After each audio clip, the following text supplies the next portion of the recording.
Hey, this is the Iver Johnson first model, and it's a 32 Smith& Wesson.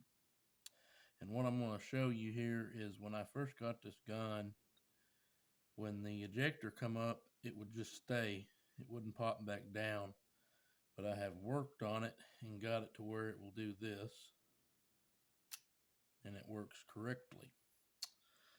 I'm going to explain to you what I did to actually get it working right. When I got this gun, I had took this apart and had cleaned everything in there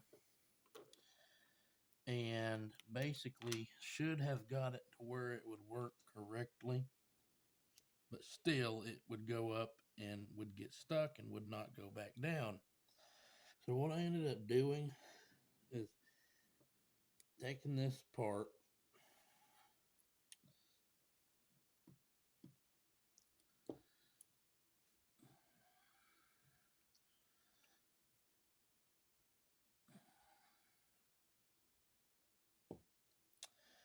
and right in here, this little piece, it comes right out, no problem. You just gotta be careful not to lose your stuff right there when it comes out.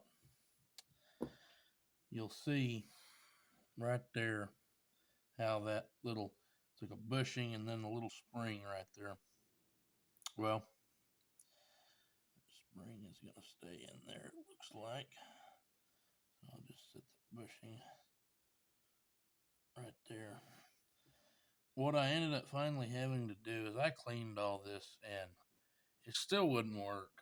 And I couldn't figure out why. I thought, man, everything is supposed to be working fine. It's clean, everything's functional. But for some reason, it would not function right. Finally, I figured, well, apparently, the tolerances aren't right or something's too tight, something's wrong. So I took this right here, a round file for a chainsaw, when you sharpen the teeth on a chainsaw chain. And what I ended up doing in this circular part, not down in here where the spring is at right there, but just mainly right in here in the circular part all the way around, I took this round file and filed it out, and I'd put it back in and try it. And I just kept repeating this process, filing it, putting it in and trying it until it finally started working right.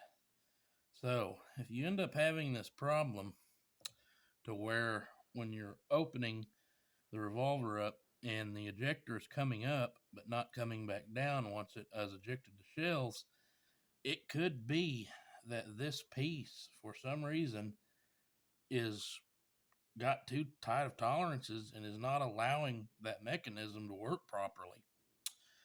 Like I said, this is a very strange thing, I thought, because I tried everything from cleaning it to oiling it. I never could get anything to work.